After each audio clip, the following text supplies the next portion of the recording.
Hi, I'm Astrologer Penny Dix. Welcome, Gemini, to your astrological overview for the year 2025.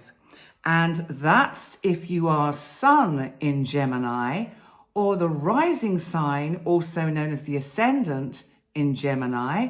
And some people like to listen to their moon sign. So if your moon is in Gemini, you might want to listen to this reading too. So, well, gosh, the astrology at the moment, or for the last 5 years actually, has just been the astrology that doesn't stop giving, because it has been an extraordinary roller coaster of twists and turns, ups and downs, through the pandemic, outside of the pandemic, into tumultuous events in the world. And here we are about to start the year 2025. So how is it going to be for you, Gemini? Well, let's look first at the position of the major planets. They're the big outer planets. They're the ones that I often fondly call my big boys. Well, I think the most notable movement of a planet was at the end of last year, in November on the 19th, when Pluto, that rules Scorpio, the planet of transformation, the planet of beginnings, of endings, of absolute kind of, Pluto's the god of the underworld. Pluto is Hades. And so Pluto has this very dramatic connotation around it.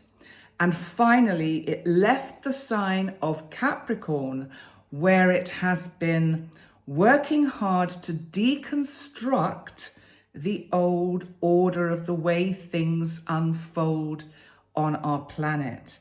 Now, we've seen that in quite dramatic ways on the world stage. If you think about the political situation and the enormous changes that the United States are going through, that the United Kingdom is going through, that a lot of countries in Europe are going through, and of course our hotspot war areas in the Middle East, Eastern Europe and Russia. So it really has been pivotal, the energy Pluto and the effect of the energy of Pluto has had as it's left Capricorn.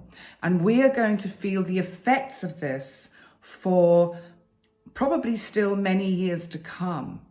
And what I want you to do, Gemini, is on a personal level, you take what I've just said and you dilute it. You bring it down to a kind of more realistic level for one's own life. And your own life may have been going through twists and turns and changes because it's been in the 8th house. Now, the 8th house is the planet or the sign of transformation. And so you've had this energy there of change, and it's been quite tough for you. It's kind of made you feel, I think, concerned about your financial status.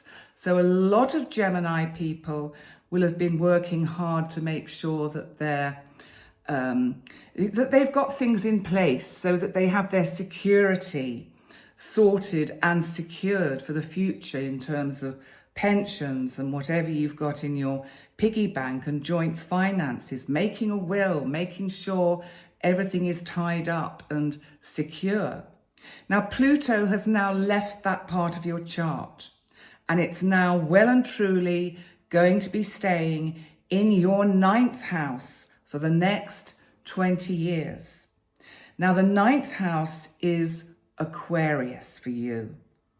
And Aquarius is very much about innovation, invention, inspiration, freedom of speech, rebellion, and technology, and anything that comes under being free and being being inventive, anything that is new and kind of really outside of the box.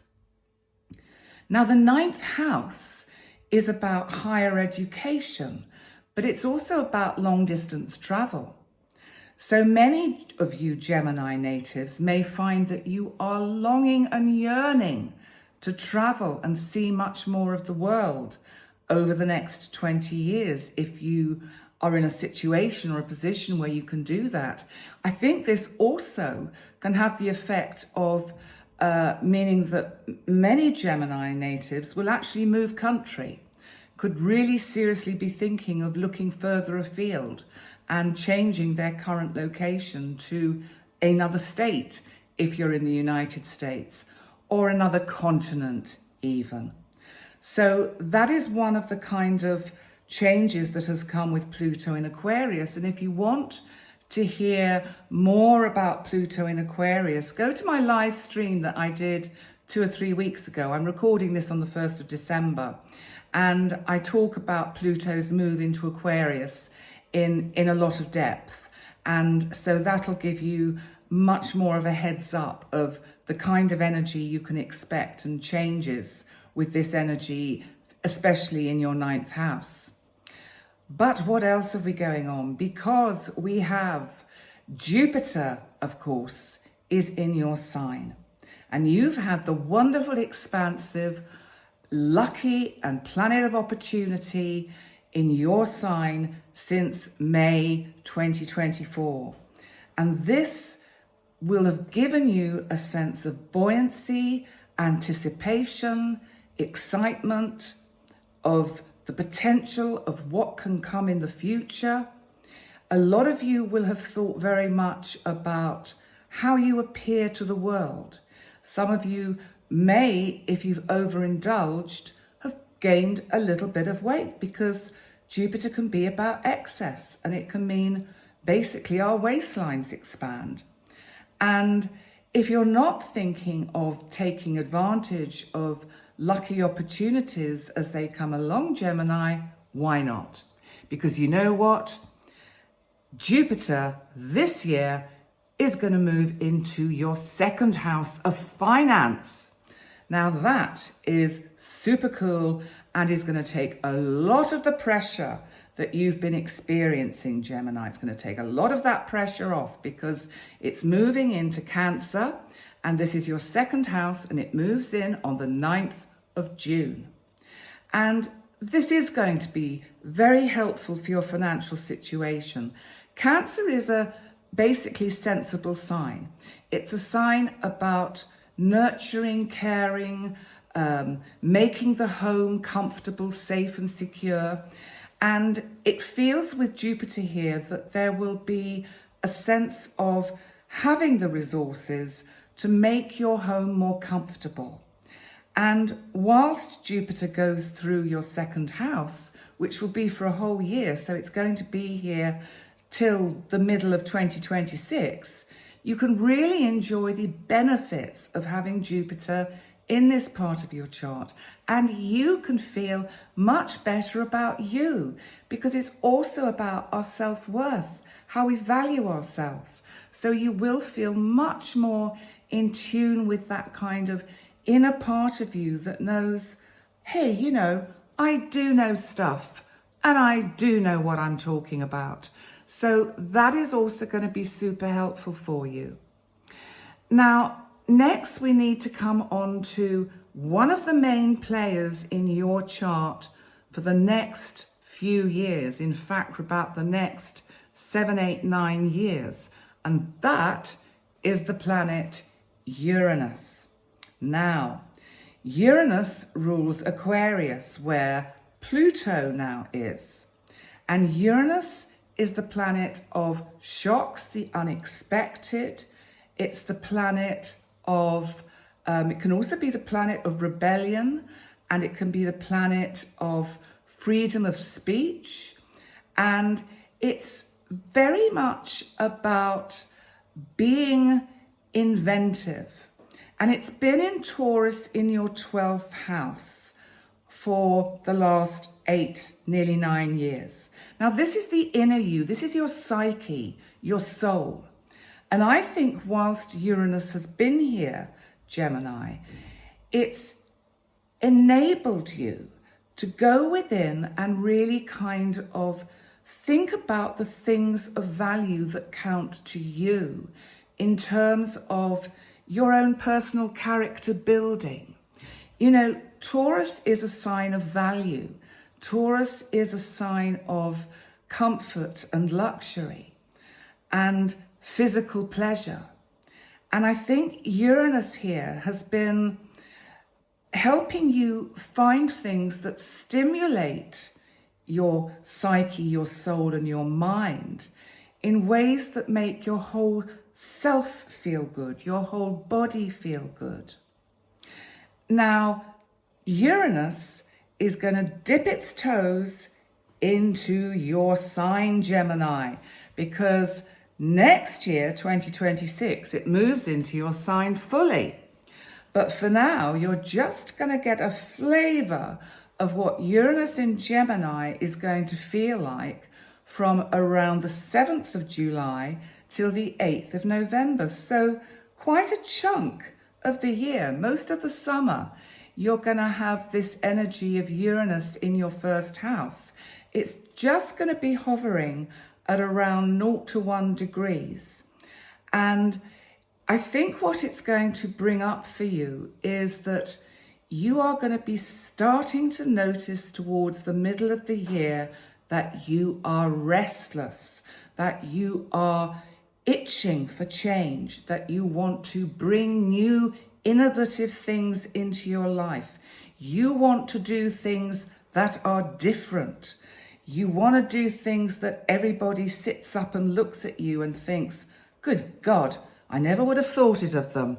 You really, it's almost like there's this kind of shocking little part of you that really wants to shake up the whole kind of planet that we live on with your Geminian kind of views. Now, interestingly, of course, the new president, the president that is going to be sworn in January in the United States is born under the sign of Gemini. And I think we can safely say he is really going to be trying to bring in innovative, rebellious, and perhaps quite shocking changes to the way that he decides to exert his influence over not just the United States, but the whole planet. So that's going to be interesting energy for you to handle. And obviously, as the year goes by, I will let you know how that is going to be changing and affecting you when I do the full moons, the new moons, and my weekly updates. Now, finally, before we move on to the retrograde planets, we have two more very important shifts of energy. Now, I just want to point out that both Pluto and Uranus have been in earth signs, and they are going to be moving into air signs. So Pluto has moved into the air sign of Aquarius, and Jupiter, which is in your sign, which is an air sign, it's going to be there. And actually, I forgot to tell you that Jupiter is actually going to be moving into your second house. Yes, I did tell you that, Cancer, on the 9th of June. I did tell you that, which of course is water. And Uranus, of course, has been in an earth sign, which is Taurus, your 12th house.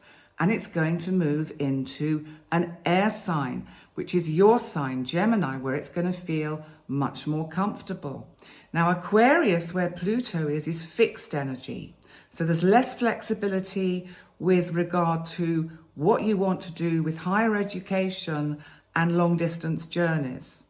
Whereas Uranus in your first house, Gemini, is mutable and more flexible.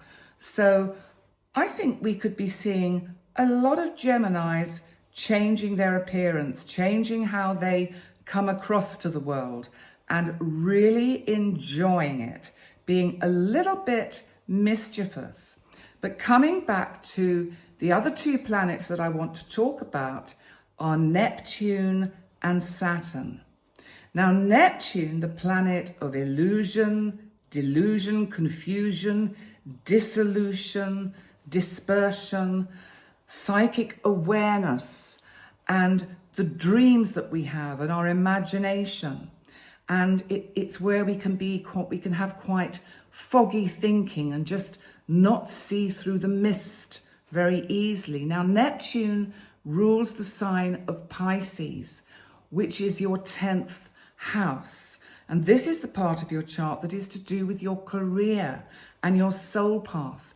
And it has been so hard for you whilst Neptune has been going through this part of your chart for many, many years. Really, I can't remember the exact number of years, but Neptune takes a long time to go around the sun. And so it has been in your 10th house, causing confusion and doubts about whether I do this, should I do that? Remember, you're a sign about communication.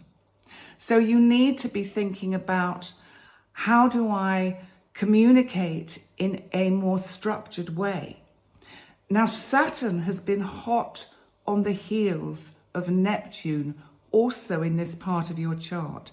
So in the last 2 to 3 years with Saturn here, Saturn rules Capricorn. Saturn is a planet that has structure, it has rules, it has boundaries, containment. It's also about timing. And so Saturn has been helping give form to that which is formless. So the last 2 to 3 years, it has actually been a little bit easier for you to see the way through the fog with your career and your soul path. And it doesn't matter even if you're retired, because we still have passions, longings, yearnings, and things we want to initiate and start and try to do. Remember, and I think it's always really important to remember this, I didn't start this YouTube channel until I was 65, and that was in 2020. And I'm now 69, going to be 70 in 2025. I'm seeing clients, I've built a business, and I've built this YouTube channel. So what I'm saying is, anyone can do it. It doesn't matter what age you are, whatever it is you're passionate about, you can do it. So Gemini, write that book, write that screenplay, go and be a stand-up comic, whatever it is that rocks your boat, you really need to do it.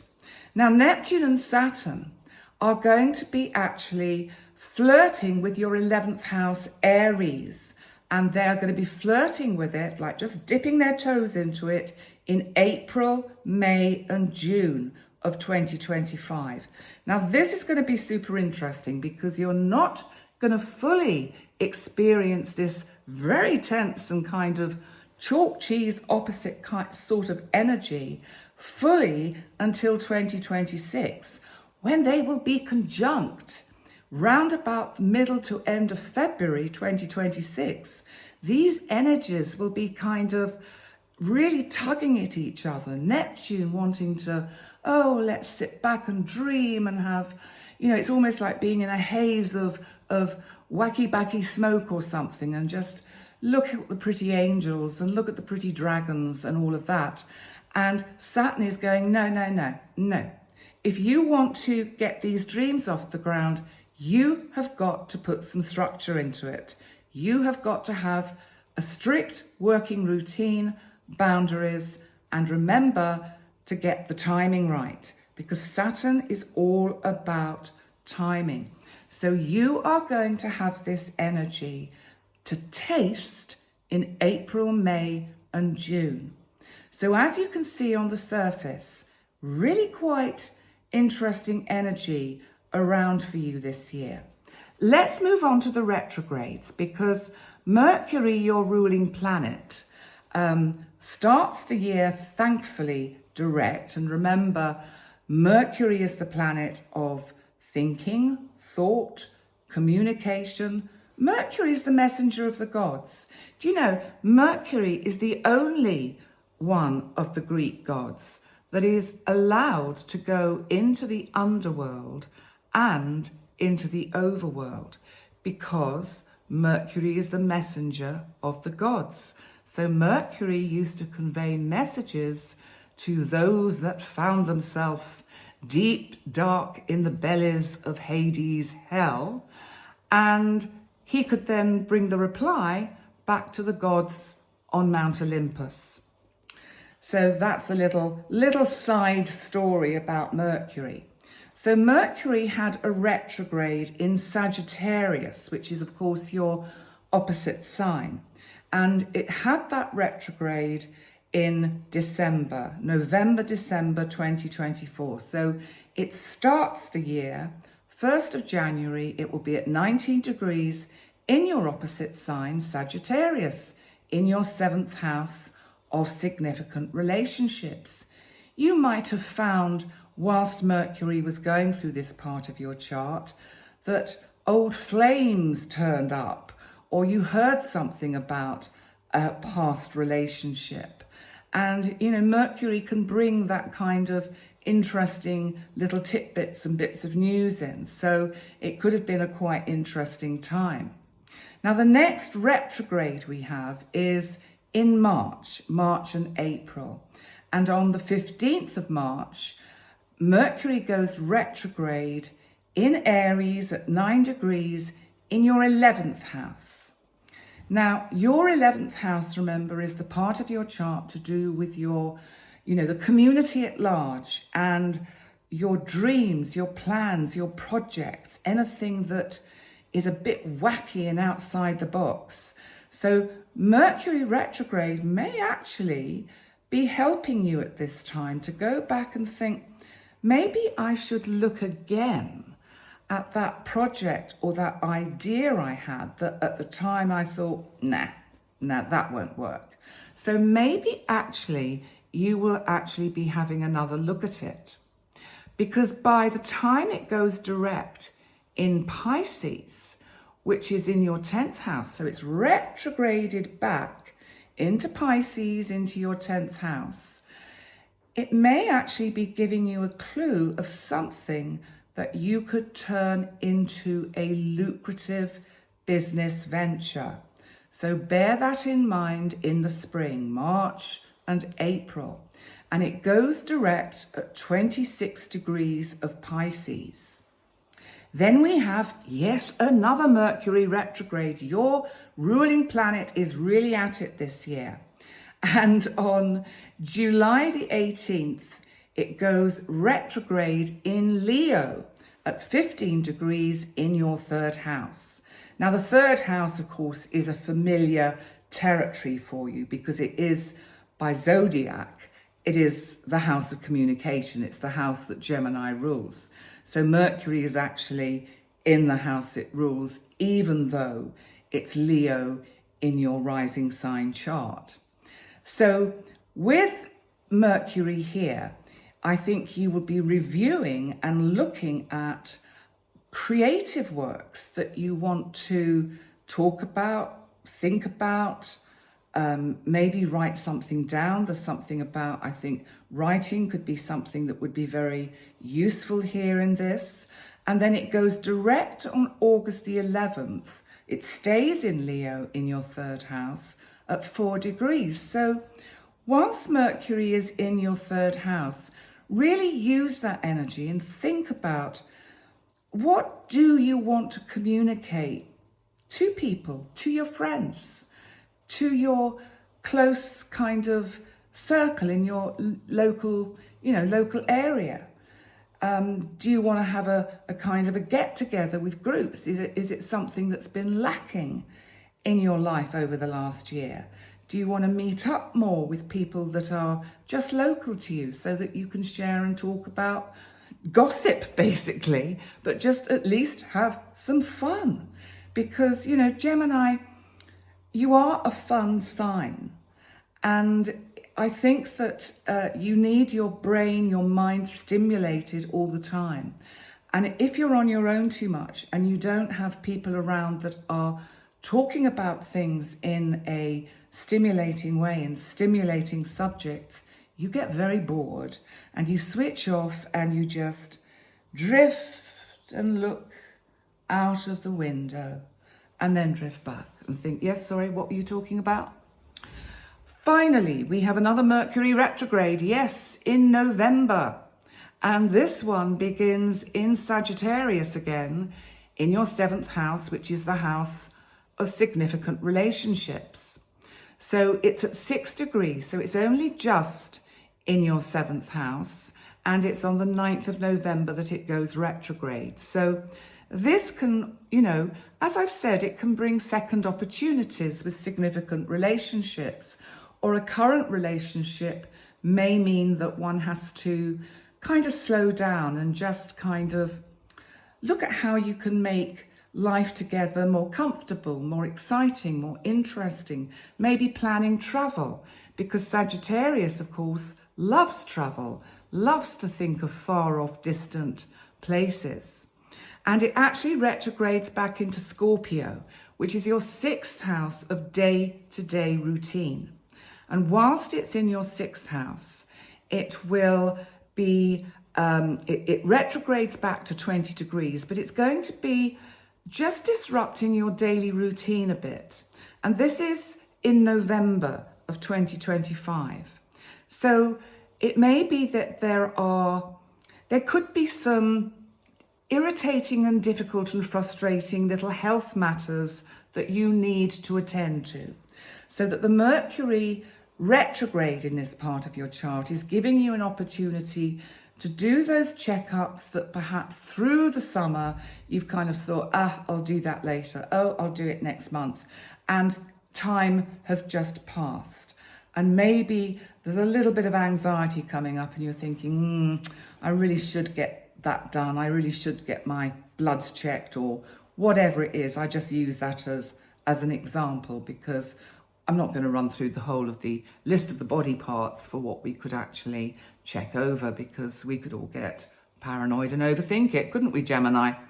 So it goes direct on the 29th of November and will then, of course, go back eventually into your 7th house, Sagittarius. Now, so that's what your ruling planet is up to. Now we have to look at Mars, the planet of energy, action, assertion, war, anger. Now, Mars, when we start the year on January the 1st, is retrograde. It goes retrograde, I think it's around about the 6th or 7th of December 2024, and it goes retrograde at 1 degree of Leo. And no, it doesn't. It's at 1 degree of Leo on January the 1st. It's gone back to 1 degree of Leo. And this is your 3rd house of communication and your local neighborhood. Now, bearing in mind, this retrograde has been over the Christmas and New Year period of 2024.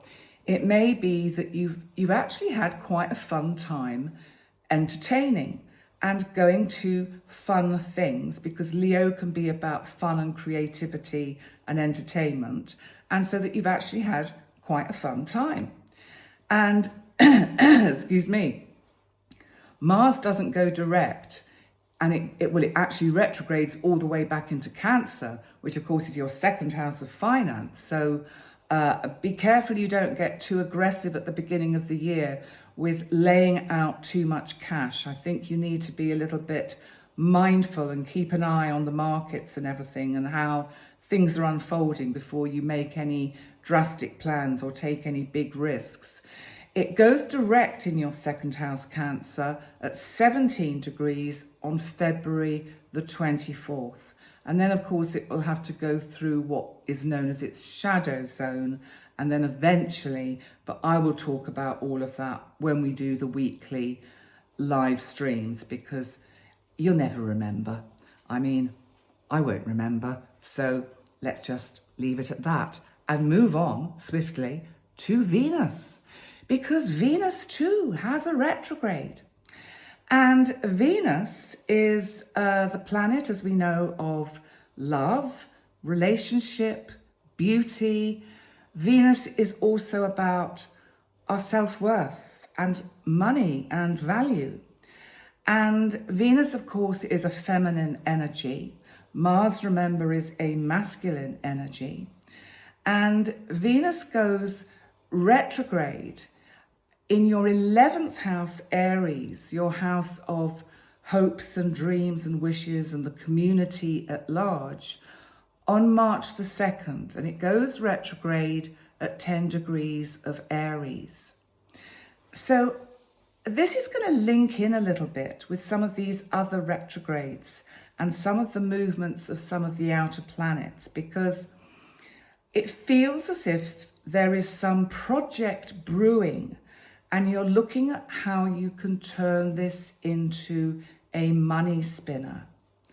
And because Venus will actually retrograde into your 10th house, which of course is Pisces, and your house of career, soul path, passion, it seems to imply that there is something here that you are working on from a kind of business point of view that really could generate you some income.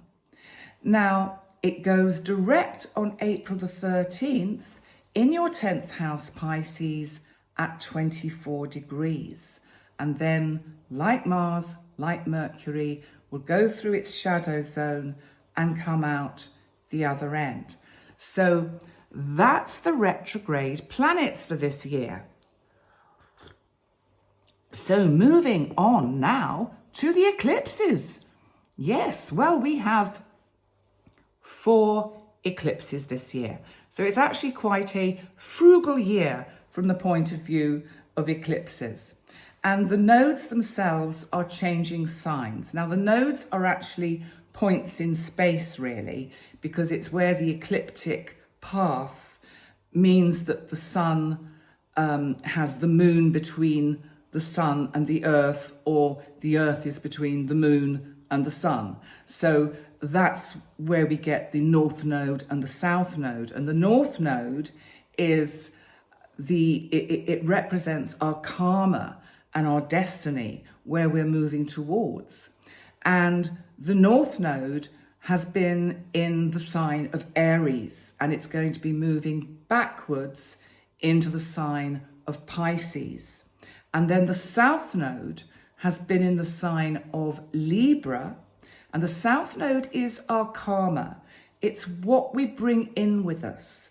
It's even the lessons in this life that we have not yet addressed and fully learnt.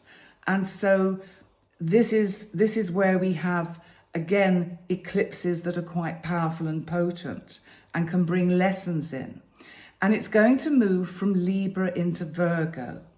Now, first of all, I just want to explain what happens when we have a new moon solar eclipse, because an eclipse of the sun happens when it's a new moon. And this is because the sun and the earth the moon moves between the sun and the earth, blocking out the sun's rays. So it casts a shadow on parts of the earth.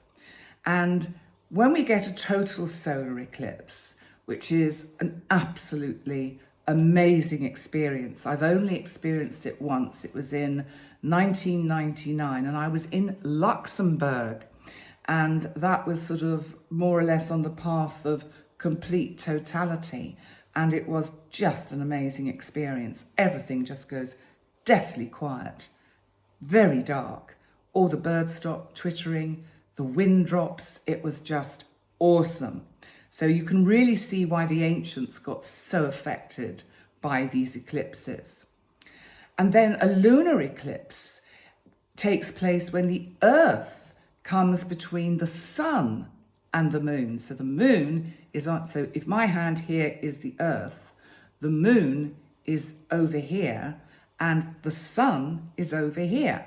So the earth covers the shadow of the earth covers the moon.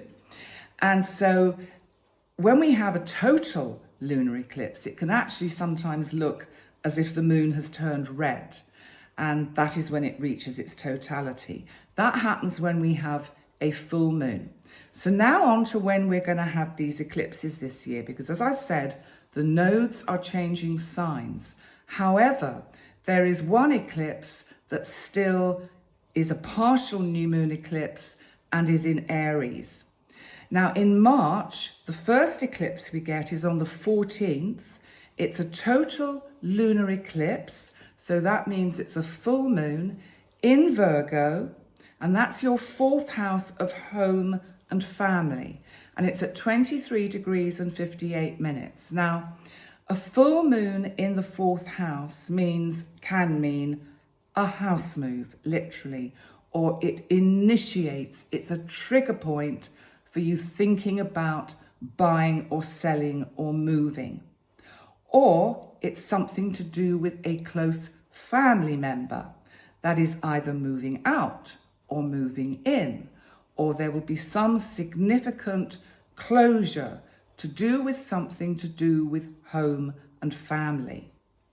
By the 29th, we have the new moon partial solar eclipse, and it's in Aries, so it's still in where the node used to be, because this is just a partial solar new moon eclipse. And it's in your 11th house Aries, the part of your chart that is to do with your, the community at large, your hopes, your wishes, your dreams. It's at 8 degrees and 53 minutes. And, a new moon is very exciting in this part of your chart. This part of your chart is really highlighted in your reading. The 11th house, this is where you come up with innovative ideas and really think outside of that box. So, in terms of what you could create this year, Gemini, there is a lot of potential. And this new moon eclipse is saying, bring it out of the shadows. Whatever it is that's lurking somewhere in your mind, it's time. It's time to bring that out of the shadows. Now, the next pair of eclipses are in September. First of all, we have a full moon total lunar eclipse on September the 7th in Pisces at 15 degrees and 24 minutes. And it's in your 10th house of work and business and soul path and passion. And so also, as I said, your 10th house is quite strongly aspected this year. So you've got this energy of this full moon lunar eclipse. It could be you leave a particular job, you retire, you start something new, you have to leave something to make space for something new to come in. And this will be something that you will probably have been very just unsure and unclear as to whether you should take this major decision, because it's Pisces. So that having Pisces in your 10th house of career means this is always an area of your life where you can doubt yourself and you can go into yourself too much, do too much overthinking and inner reflection instead of just getting on with it, which fortunately Aries in your 11th house means that you do have the impetus to get those dreams and ideas off the ground. So then on the 21st of September, we have a partial new moon solar eclipse in Virgo at 28 degrees and 59 minutes in your 4th house of home and family again. So this is a new moon.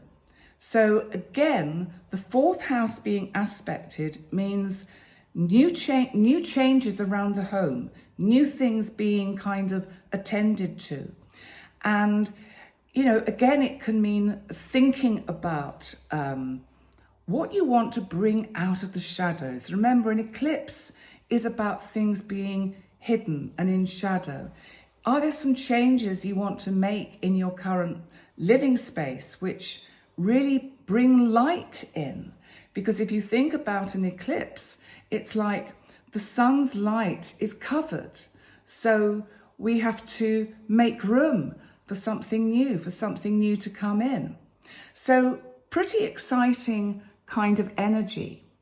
And finally, before we finish your reading, we go on to the major transits. And this is just really a heads up and very brief, because I'll go into these transits in much more detail throughout the year when I do my weekly live streams.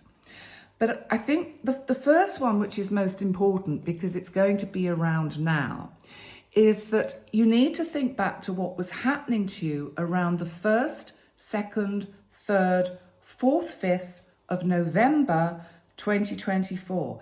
This was just the few days leading up to the American election. Now remember, in America, things were very fraught, tense, and there was a lot of anxiety, there was a lot of fear, a lot of tension, and a lot of kind of, sense that something terrible would happen. And actually, it didn't really. There's a big split, there's a big divide in the United States. And I'm not taking sides here. I'm just, being the reporter, because I think the result of the election split America sort of down the middle. So it's caused a kind of rift and a kind of a chasm that is going to take years to heal. And we're going to have to see what the new government can do to allay people's fears. But that energy, if you think about it on a personal level, what was going on for you beginning of November 2024? Because we have similar energy at the beginning of 2025. 1st, 2nd, 3rd, 4th, 5th of January. And what's causing this? In November, it was Mars in the final degrees of Cancer in opposition to Pluto in the final degrees of Capricorn. So we had this tension of Mars, which is about anger, assertion, energy, fighting, arguments, can be even sexuality. And Pluto is about power, transformation. It's like a battle for dominance, a battle for power. Were you caught in disputes, arguments? Were you arguing with yourself? Were you frustrated by the events of the world? Sometimes we watch the news and we find ourselves getting so angry at the television, and yet all the anger in the world isn't going to change what's going on the television. And, it's a bit like when we look at social media and we get so caught up in an angry kind of dialogue with someone we've never met and never likely to meet. And so that was the kind of energy that was around. But the energy has kind of shifted this time. So this is the second of 3 oppositions. And this second one, Mars has moved into the early degrees of Leo. Now, this is your 3rd house of communication. And it's going to be opposite Pluto, of course, in the early degrees of Aquarius, which is your 9th house of, of long distance travel, higher education, and that part of us that can link in to the energies of and frequencies of much more high frequency spirituality. So you've got Mars in Leo, fire in fire, Pluto in Aquarius, water in air. So very tense energy, but it's bringing up similar issues, but trying to get you to change your perspective, to look at the whole situation in a different way.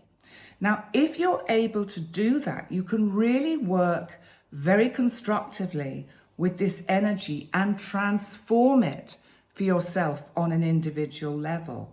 Because by April the 27th, when we get the same aspect again, repeating itself, you will finally fully understand what this whole process has been trying to teach you and what it's about. So it really is super exciting. So then let's just remind you briefly that you've got Saturn conjunct Neptune in April and May and the beginning of June in your 11th house. Now remember, Saturn, structure, boundaries, Neptune, dissolution, making things very foggy and misty and unclear, and dreams and imagination. Saturn in Aries in your 11th house of dreams is trying to help you put form and structure into these ideas that you have. So it's very helpful energy, and it's not exact. You will actually get the full benefit of this transit in 2026, but not till round about February 2026. So this is giving you a clue and, in a sense, a heads up for what you can have in 2026. Then we need to look at Uranus, because Uranus is still, of course, going to be in your 12th house for a while, even though it does try things out in your sign for a short while. But it's going to be making sextiles, which are helpful transits, to Saturn and Neptune in Pisces, and that's your 10th house of work, and that's March, April, June, July. And that is going to be kind of some unusual, unexpected opportunities that can come up, which shake things up in the kind of career department of your life. Pluto in Aquarius in your 9th house is also making a sextile to both Neptune and Saturn in Aries, in this house of dreams and hopes and wishes and the community at large. And that's in April, May and June. And then they're also trining Uranus when it moves into your 1st house, Gemini, which is your sign. So you've got this, and Uranus, remember, is going to bring innovative change, ideas. It's going to bring you're just going to break out of that mold, out of that box, and say, enough, I'm fed up with this. I am changing. The change is happening now. And it's going to be around making this sextile to Neptune and Saturn in Aries between June, July, August and September. Then we have a bit of a challenging square between Neptune and Saturn and Jupiter in your 2nd house of finance, Cancer. Now that's in June and July. Now don't worry about it, because what it's doing is, it may be that it feels as if the money is just going out in that June, July period. And what Saturn is trying to do is say, slow down, put some structure into it, because Jupiter is kind of encouraging you to overestimate, overguesstimate your funds and your budget, so that you're making it a little bit too buoyant and you need to just pull back a bit and slow down. And so that energy is around. And then we also have a lovely trine to Jupiter in Cancer from Saturn in Pisces in your back in your 10th house of career. And that's it. So actually October, November, December, you've got that Saturn in Pisces in your 10th, trining Jupiter in Cancer, which is your second house. And then you've got Pluto in Aquarius in your 9th house, trining Uranus in Taurus in your 12th.